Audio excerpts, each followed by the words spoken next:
talented Israel Mbonyi fading away there, and it is paving way for the newspaper reviews. That is just checking what is being reported in the dailies. We start with the Daily Nation, and of course they go with the headline Ruto's bombshell. That is what they go with this morning. And politics, President William Ruto has for the first time revealed the behind-the-scenes intrigues that led to the impeachment of Rigathi Gachagua as deputy president, claiming his former principal assistant demanded to be paid 10 billion shillings, even as he picked incessant quarrels with MPs and government officials. And as the head of state starts his charm offensive in the mountain today, he faces an uphill task. It's a story that you can read on page 6 and 7. And the president vows to prove naysayers wrong by showing how his government has fulfilled his promises. And yesterday he was being interviewed in all those local vernacular stations that broadcast in the Mount Kenya region.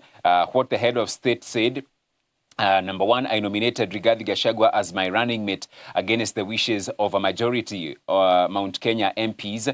Upon winning the elections, former DP Rigathi Gachagua was always quarreling. He never helped me to defend the government. He quarreled blogger Dennis Itumbi, my personal assistant Farouk Kibet, and MPs from the Mount Kenya region. And then the former DP demanded that all Mount Kenya MPs should kneel before him or else they would lose their seats. I stopped 2 other plans to oust him. Gachagua asked for 10 billion shillings, threatening that he would make me a one-term president.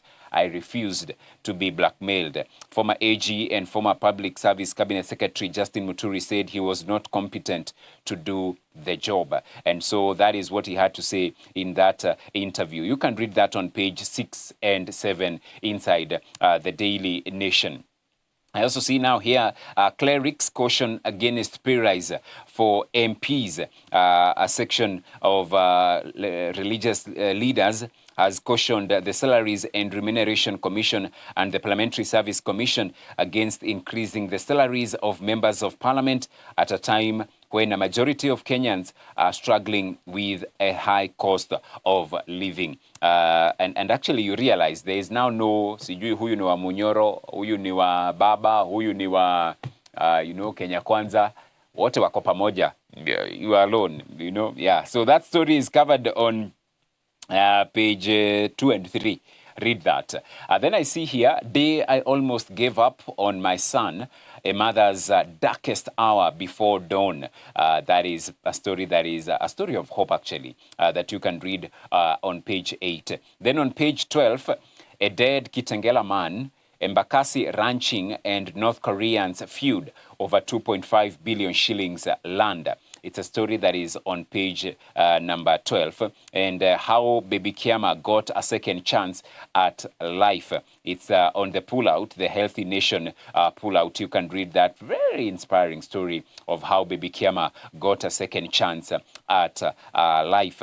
And then the other stories I see here, PS cannot justify 12.5 million shillings spent on fuel. Can you imagine? 12.5 million shillings spent on fuel. And they see here, ghost cars guzzled 12.5 million shillings fuel at the Ministry of Education. Audit reveals.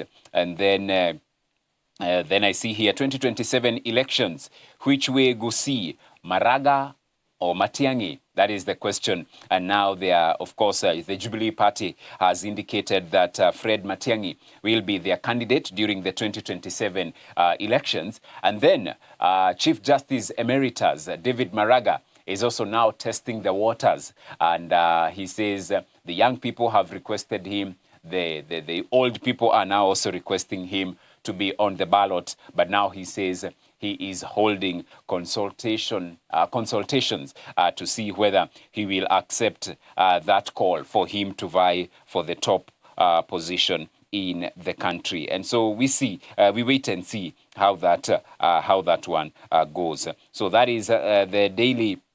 In as far as what is being reported in the Daily Nation this morning. All right, let's go now to the Standard. How are they setting the standards this morning? Human traffickers That is the headline they are going with this morning. Rogue recruitment agencies continue to operate with impunity, preying on unsuspecting victims and selling fake dreams that quickly turn into nightmares of forced labor, violence, and captivity. Now, the Standard is exposing unscrupulous agencies fueling the human trafficking machine that ruins lives, inflicting untold suffering on families as government turns a blind eye. That's a story that they are focusing on, and it's on pages 4, 5, and 6. And they have three faces there.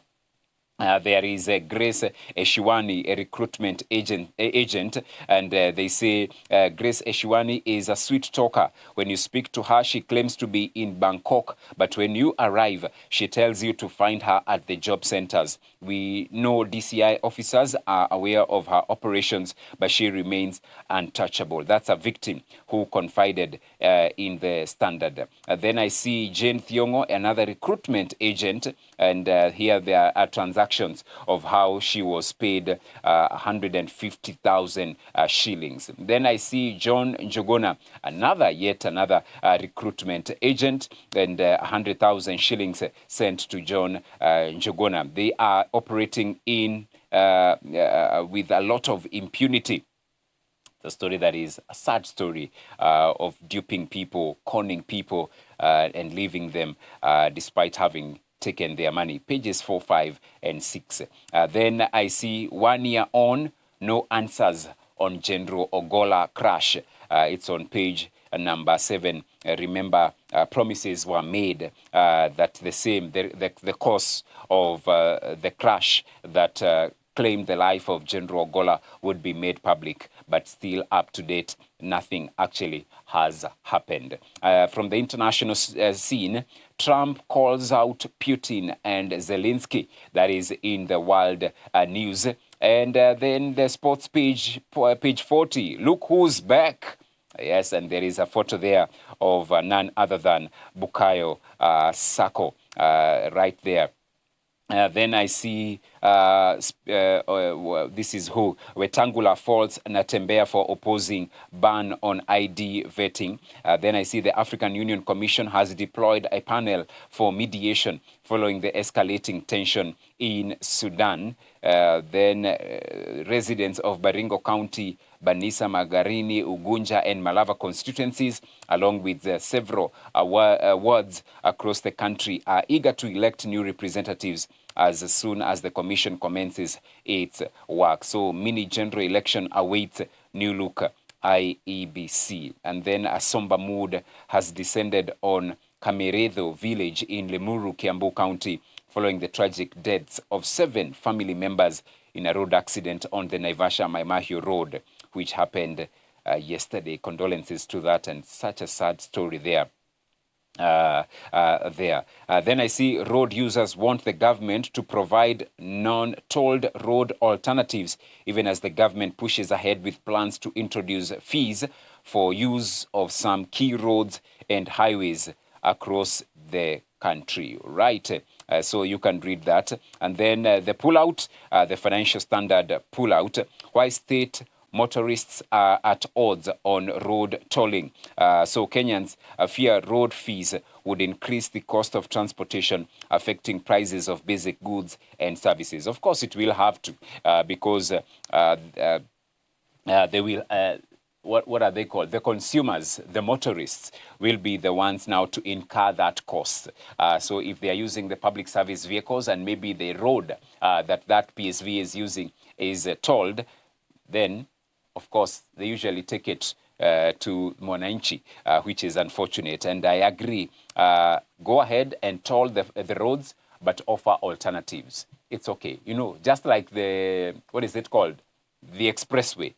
You know, using the expressway is optional. So you can use the expressway from Westlands all the way to Mlolongo, or you could use the Waiyaki way, then head to Mombasa Road. So that's an alternative. Equally, whichever roads they pick to toll, they should use, rather they should give alternatives, but not punish Kenyans who cannot be able to afford. That is on the Financial Standard pullout, and you can read that inside The Standard. Let's go to the Business Daily, and they say lists of KPA assets back amid Dubai port interest. Treasury seeks transaction advisor for leasing deal. Private investor to operate Mombasa Lamu facilities. That is on the front page and page 2. And then non-salaried workers to get affordable mortgages. That is the housing news you can get. Foreign banks turn to parent companies for capital boost. You read that. Insurers breach commissions limit in race for business. So commission payouts to agents and brokers have burst the set legal limit as Kenyan insurers scramble to win a larger market share, risking the sustainability of their businesses. Then Umeme investors face lower pay as concession ends. That's also on the back inside the Business Daily. See, finally, as we bring it to a close, why don't we look at, I was thinking, yes, let's look at Taifa Leo and what they go with. The headline, wataweza mlima? That is the question Taifa Leo is asking. Rais Ruto na naibu wake wana mtihani mgumu wa kuwashawishi wakazi wa Mlima Kenya waunge mkono. Wakazi wa Mlima Kenya walioonekana kukerwa na hatua ya rais kumtimua mamlakani aliyekuwa naibu wake Rigathi Gachagua mwaka jana. Ruto anatarajiwa kuwatumia vigogo wa kisiasa eneo hilo kama vile naibu wa rais Kithure Kindiki, Kimani Ichung'wah na Sabina Chege kuwavutia wakazi hao katika ziara yake ya siku 5 inayoanza rasmi hii leo. Utasoma pale gazeti la Taifa Leo na wakikaribishwa katika eneo la Mlima Kenya. Ledama na Ole Lenku wazozana.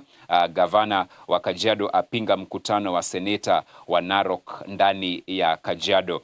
Jamii njia panda kuhusu urais. Ni jamii ya Abagusi katika njia panda kuhusu azma ya Maraga na Matiang'i. Itakuwaje pale? Haya, soma pale. Shule zaanza kufungwa, utata ukizidi. Umuhula wa kwanza wafika kikomo, huku changamoto tele zikikumba sekta ya elimu. Na Arsenal wakaribisha Fulham, Manchester United wakizuru tisho Nottingham katika mechi za ligi kuu ya EPL hii leo. Pia fahamu mengi kuhusu FA ni ukurasa wa 30. Ni gazeti la Taifa Leo. And that is what is being reported in the dailies. A lot is happening and of course all eyes wiki hii yote sasa itakuwa ni mlima. Wanasema usiguze mlima, mlima uliguzwa. So wacha tuone itakavyokuwa, but all in all, let us maintain peace. Let us maintain sobriety because you know, every leader has a right to visit whichever region of this country. When that time of voting ikifika, it's you to decide who you will vote for. But for now, allow these leaders to traverse the country. Let them make, you know, the promises. Let them even look at what they are doing, you know. But also as leaders, let us also be cautious, you know, against inciting wananchi, against particular leaders, against talking ill, against saying things that may actually aggravate an already hostile situation. So let's continue to pray for our nation. It shall be well with our nation. The nation will thrive, our nation will succeed, our nation will be a beacon of hope, because that is what God has called us to be. Right about now, video of the day, then we'll be back. See you in a short while.